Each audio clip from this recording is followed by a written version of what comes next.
An inmate from the Fort Dix prison just revealed something he probably shouldn't have said out loud. Footage of Diddy from inside the prison and news of him being targeted are going viral on social media. After 50 Cent's documentary aired on Netflix, new evidence and testimony connecting Diddy to past crimes were uncovered. And in this video, we're going to uncover everything that has happened to Diddy in prison, along with an in-depth look into a new criminal investigation that started last week. Well, Diddy is just a working class stiff while he's at Fort Dix. So when you're at a prison and somebody says, you read any good books lately, Diddy is the answer. He's the guy to go to because we got video of him at Fort Dix reporting for work in the library, where he is making recommendations and handing out different movies and books for his fellow inmates. I'm really fascinated just by the library itself. But you're seeing him here. This is him reporting to work, taking off his jacket, taking off his scarf, and settling in for a day on the job. It looks like a public school library. Yeah.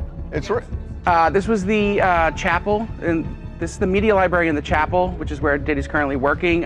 He's working in a Life Connections program, which is an 18-month program that helps rehab people, get them closer to spirituality, to charity groups, and with that, it will shorten his sentence. But in this media library, he helps inmates with religious material, rent out movies, that kind of stuff. You see him pushing a really cart interesting with a TV on it. Yeah, I mean, he was in the laundry room when he first got there. Yeah, so this got to be his first assignment. This got to be a promotion. Yeah. It feels like a promotion. It feels like maybe he tried the lunchroom and put in a request for something different. Yeah, it does it does sound like mogul. he used maybe possibly some connections to get a better job. This video is only one part of the story, and the truth is actually far darker. You see, while Diddy might look comfortable here, smiling with everyone around him, the reality is that Diddy is scared.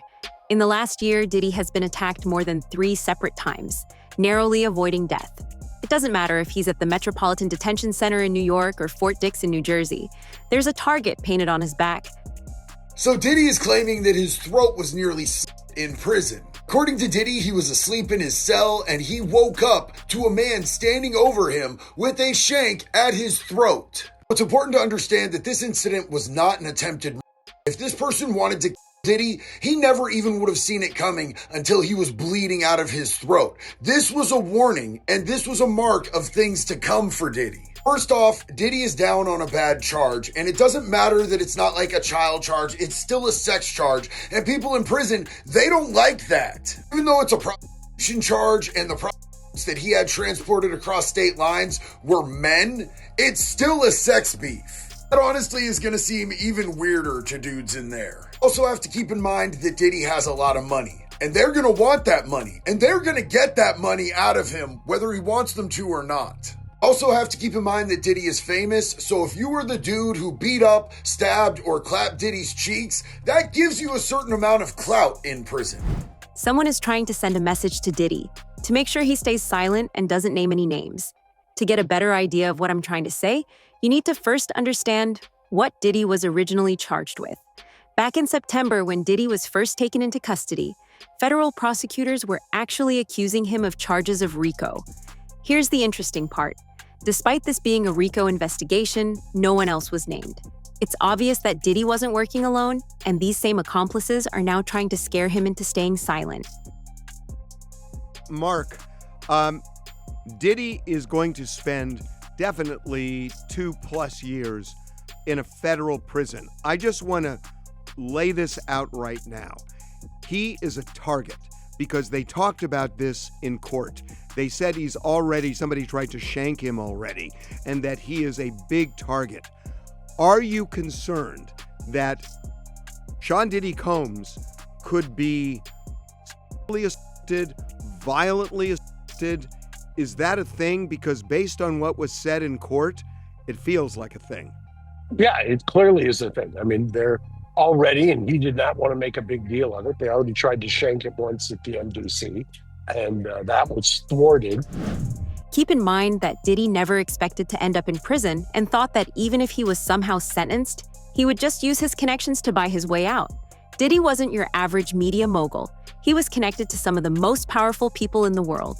Bill Clinton, Obama, Trump, And even the British royal family were all friends with Diddy. Don't you hate people that don't know when to shut the hell up? Now look, it's this Diddy thing. Look what he's saying now. Diddy been running around Fort Dix, bragging about Trump supposed to be pardoning him early next year. This is what he's telling the inmates. But I'm gonna tell you why he's telling them that. And I don't like it. See, Diddy think he's slick. See, Diddy know they on his ass. And he trying to figure out between washing clothes and all this other shit, trying to figure out how he can stay cool and stay protected. This didn't start after Diddy was sent to Fort Dix. Several inmates have confirmed that Diddy was continuously name-dropping President Trump, even when he was back in MDC during the trial. Why is that? How is a convicted abuser tied to a sitting U.S. president and expecting him to help him out? I love Diddy. You know, he's a good friend of mine. He's a good guy. I think he's a good guy. I'm going to stick up for him. Well, not anymore. After more than a year in prison, Diddy has asked the White House for a pardon, and Donald Trump is shutting him down. I have a lot of people who have asked me for pardons. I haven't seen him. I haven't spoken to him in years.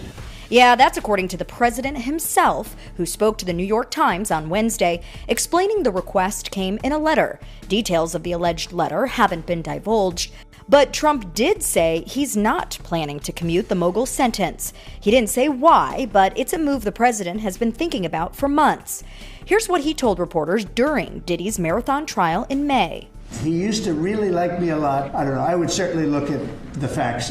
If I think somebody was mistreated, whether they like me or don't like me, it wouldn't have any impact. News of the rejected pardon coming about a month after Diddy's legal team filed to appeal his sentence and conviction. Now, the only reason that Trump refused to pardon Diddy was 50 Cent, and 50 Cent is a name that's going to crop up again and again in this story. Every time Diddy thought he would get away with consequences, 50 Cent was there to put a stop to it. When reports first came out that Diddy was planning to leverage his connection to President Trump to get a pardon, this is what 50 did.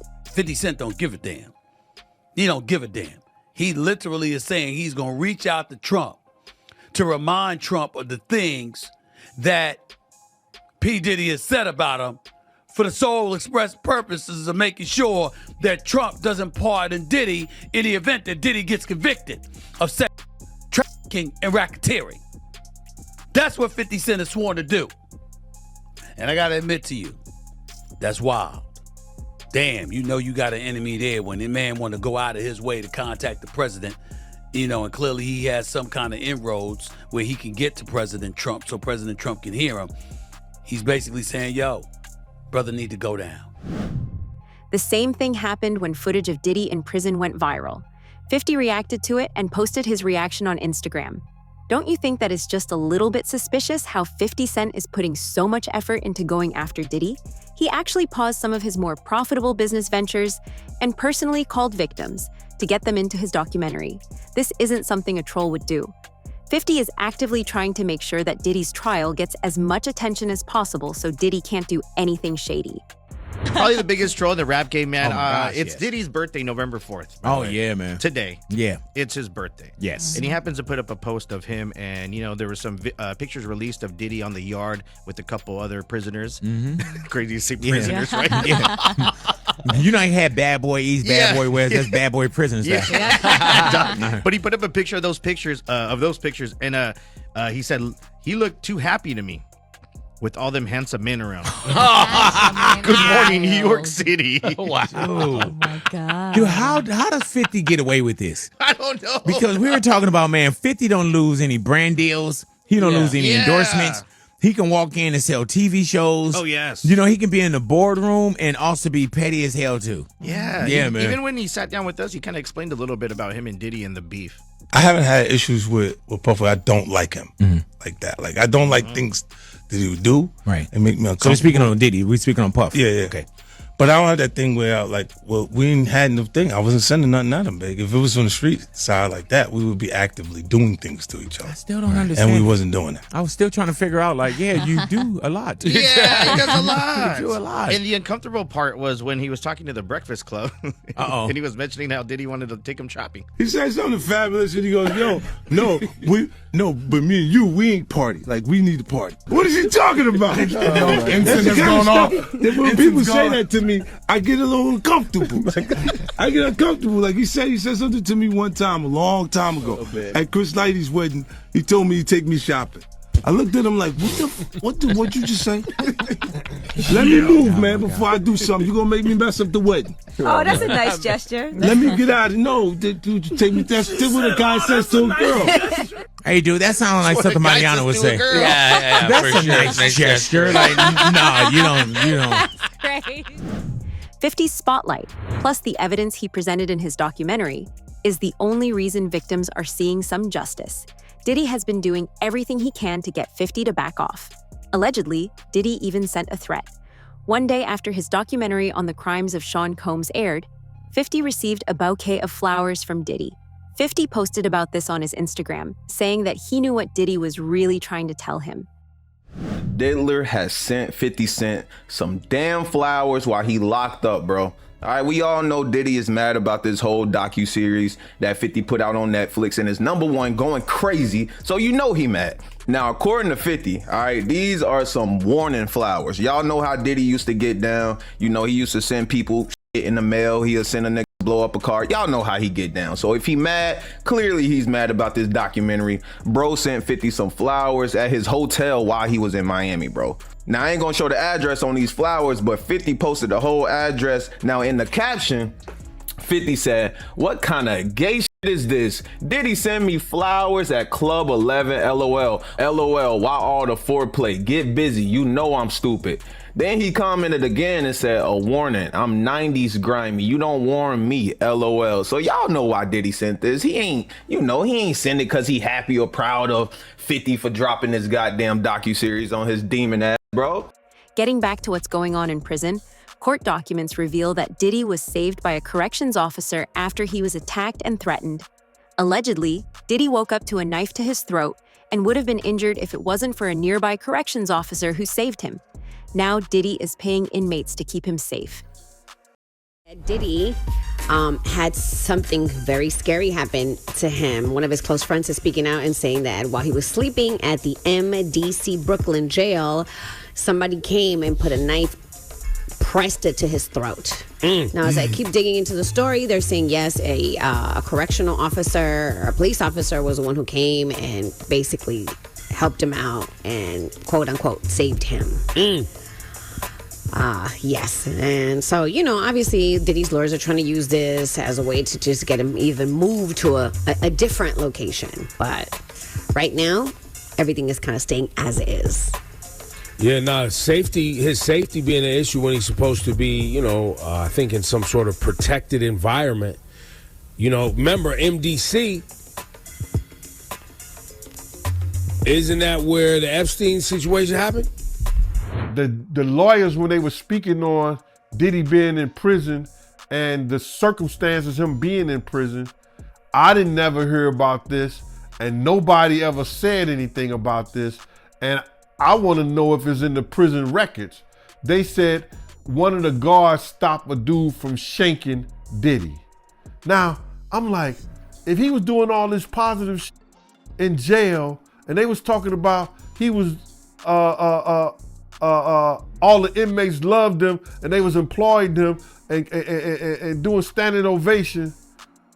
I wonder what inmate was trying to shake him. Was that one of the Tupac? Was that one of the Tupac fans, or that was one of Biggie fans? Because they said that the guard, they said that in court. One of the lawyers, one of the guards stopped one of the individuals that was trying to shank him, bro. And that was crazy. Nobody, I never, that didn't leak. Everything leaks from prison, but that didn't leak. Nobody wrote home and said, "Yo, dudes is in here trying to stab Diddy up." But the lawyers mentioned that today. I want to see if they're going to investigate that right there. You know what I'm saying? And base that, or he probably used that, base that on trying to help Diddy getting into one of those camps or one of those programs. Gene Deal, Diddy's former bodyguard, was actually a corrections officer himself, and he recently spoke out about how prisoners like Diddy act behind bars. Gene said what no one was expecting. He predicted what Diddy might do if he's forced to stay behind bars. It's not always the mafia or other inmates that Diddy has to worry about. Prison takes a big toll on a person, and according to Gene Deal, Diddy doesn't have what it takes to survive behind bars. If things get tough, Diddy might just decide to take the easy way out and harm himself. Diddy has never gotten his hands dirty, and he's only a gangster in his music videos. Yeah, that makes sense. But you knowing Diddy personally, do you think it's possible he might take his life? It takes a certain individual to prepare himself to do a lot of years in jail. From the lifestyle that he had, I'm not saying that he can't. I just don't see him able to do time behind bars. Maybe if he be in a camp type situation, that's a possibility. But based on the lifestyle and what he's done and what he's accomplished, if he had to go behind those bars for a lot of years, I think that he may commit suicide. He'd do an Epstein. Diddy is surrounded by criminals in prison, and they don't take abusers who hit women lightly. Former Mafia members Michael Franzese and Sammy the Bull Gravano said if the Mafia had known about Sean Diddy Combs' alleged activities for which he is being tried, they would have gotten rid of him already. The Mafia isn't going to let someone get away with beating women, and there's a good chance this is why Diddy keeps being targeted. Guys in the mob did some terrible, terrible things. The murders were gruesome and violent and painful, and they served a purpose. They were meant to terrify people into staying in line, right? Compare that to the things that you've heard alleged from the witness stand and testimony under oath from a lot of these young women and some of the young men who were his assistants. Compare the guys in the mob to the stuff you're hearing alleged against Diddy. If we did that in the mob, we would be killed for it. We would never touch women and children and stuff like that. So that's against our rules, our principles. We would never get away with something like that. There was a guy, Roy DeMeo and Gas Pipe, who became serial killer for no reason, and they were killed. So, I mean, if he was in the Mafia, and we knew what he was doing, he would have been killed. There would be no trial. The longer Diddy stays in prison, the more danger he's in. His lawyers recently filed an appeal on the 19th of December. Diddy's lawyers announced that they were trying to get Diddy's 50-month sentence either reduced or taken down completely. They said that since the jury had found Diddy innocent on some of the more serious charges, his sentence was too long and he deserved to be let go. In coverage, Sean Diddy Combs seeking an immediate release from prison. This week, his attorneys urging a federal appeals court in New York to reverse his conviction on prostitution-related charges or direct the judge to lighten his 4-year sentence. The National News Desk, Jeff Harris, joining us. Diddy's lawyers, Jeff, officially filing that appeal this week. Tell us more about their argument and also the chances it succeeds. What are you hearing? So Diddy is currently serving that 50-month prison sentence after being found guilty on those related charges over the summer. In their appeal filing, his lawyers now arguing the music mogul was treated harshly during sentencing by a federal judge who let evidence surrounding charges that he was actually found not guilty of actually then influence his punishment. If Diddy somehow manages to survive the next 12 months and beat all the new cases being filed against him, he could be walking free. Well, Trump recently announced that he's not going to be pardoning Diddy. I seen that. Yeah. Are you surprised? Yes. Me too. I thought he would have pardoned Diddy. Yeah, because they used to be homies back in the day. I think maybe Diddy didn't do what he was supposed to do. What was that? You know how that go, man. You know, hey, listen, the Chevy in the parking lot, the truck is open. You know, them pardons ain't just happening to happen. This a fact. Not those type of pardons. But if Diddy does right, and if he's in the drug program, he'll be home later this year anyway. This year? Yeah. Nah, I don't think so. He's not coming home this year. You want to do the math? Let's do the math. Okay, let's do the math. 50 months, right?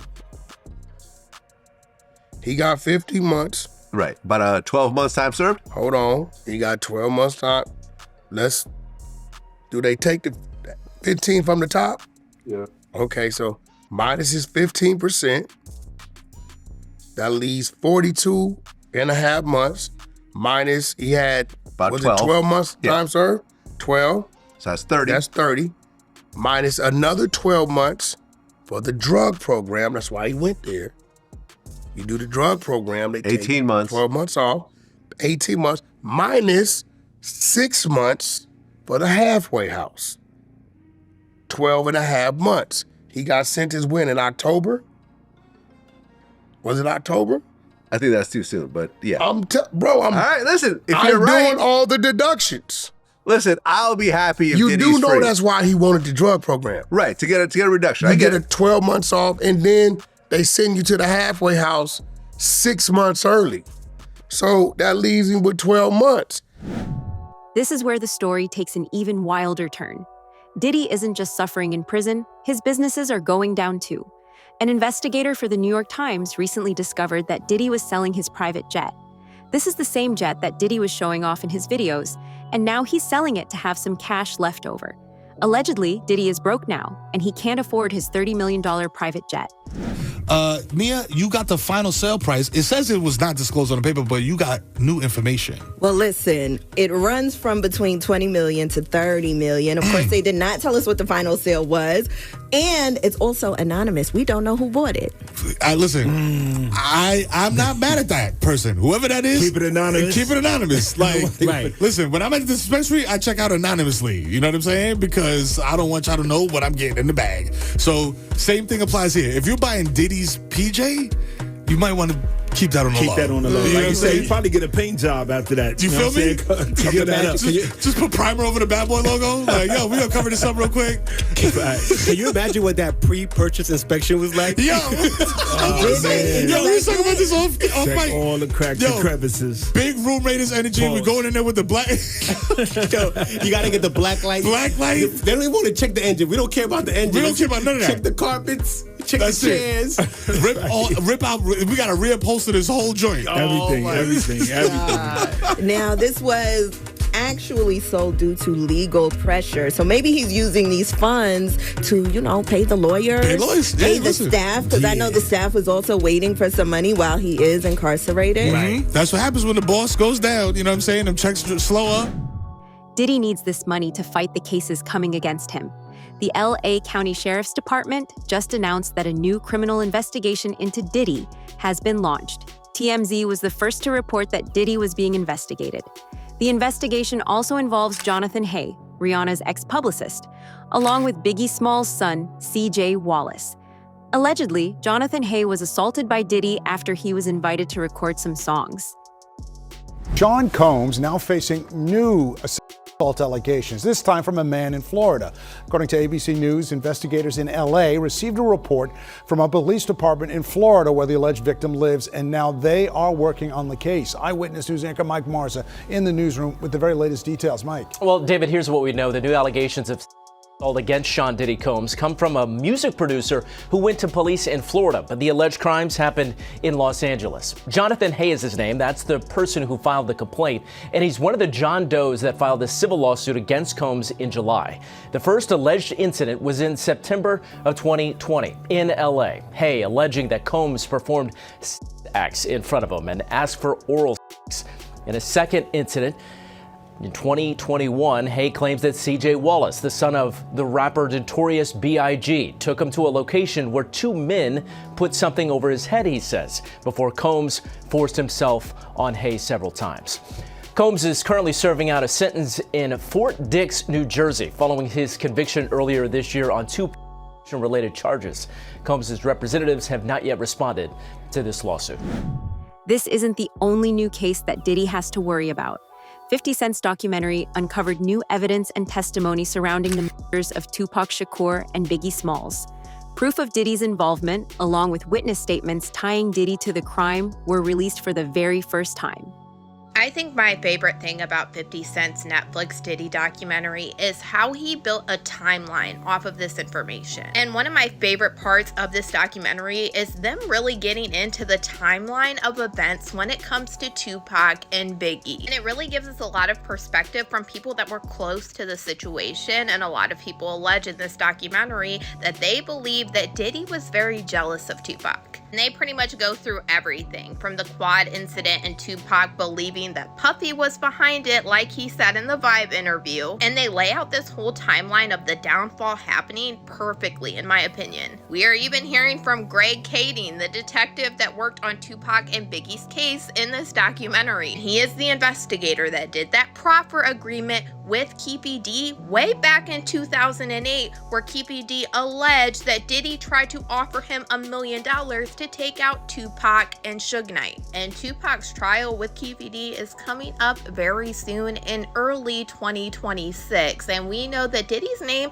has been dropped at least 200 times during these proceedings already. So this is one case that I am definitely waiting for and I am going to cover. In Keefe D's 2008 proffer agreement, he alleged that Diddy's friend Zip Martin is the one that gave him the weapon that was used to take out Tupac. And Keefe D told the investigator Greg Kading that Zip Martin had a special compartment to keep this weapon in his car that he drove to Las Vegas. And in this documentary, we have Greg Kading confirming that Zip Martin did drive the same type of vehicle that Keefe D alleged to Las Vegas this night. And then during this documentary, we heard from the former president of Bad Boy, Kirk Burroughs, who alleged during this time, Diddy had him hiring a whole bunch of people and getting cars to drive to Las Vegas. And he is now very curious into why Diddy wanted to do this. And he said in his opinion, he now believes that Diddy was behind taking out Tupac.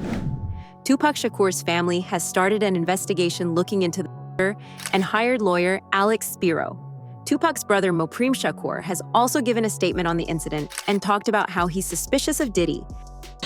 We are following new developments in the case of the hip-hop mogul who is facing RICO charges in New York. Sean P. Diddy Combs. Court TV has just confirmed that the family of Tupac Shakur is investigating a potential link between the murder of Tupac and Sean Diddy Combs. This coming from attorney Alex Spiro, who represents Tupac's family. Now, this investigation had been previously reported by unnamed sources, but earlier today, Spiro confirmed to our Court TV team that he and a team of investigators has been hired. Sean Combs allegedly had business dealings with Dwayne Keefe D. Davis, who will go on trial next March for the murder of Tupac. This was back in 1996. Some have speculated that Diddy ordered Tupac's death. That, of course, is just a theory at this point, and we are monitoring the developments in both the Tupac trial and the federal indictment of Sean Diddy Combs. So a lot of information to come on that one. I get it. When you have a case that's 5 years old, it's hard to get overwhelming evidence that meets the burden of proof beyond a reasonable doubt. When you have cases this old, no matter what Fiddy has found out and put in this documentary, do you see it at all ever possible that Diddy could be involved in a trial when it comes to Biggie and Tupac? It could be possible, yes. However, like I said, they need a lot of corroboration to make that stick, because it's really alleged right now as to his involvement. It's not anything that's substantial or concrete that he was involved. It's personally from people talking about it and saying this is what happened. You need some more information to come forward to prove that. The investigations are expanding, the pressure is closing in, and the people he thought would protect him are nowhere to be found. If you think this ends here, you're mistaken. Subscribe, turn on notifications, and stay locked in, because the next update could change everything.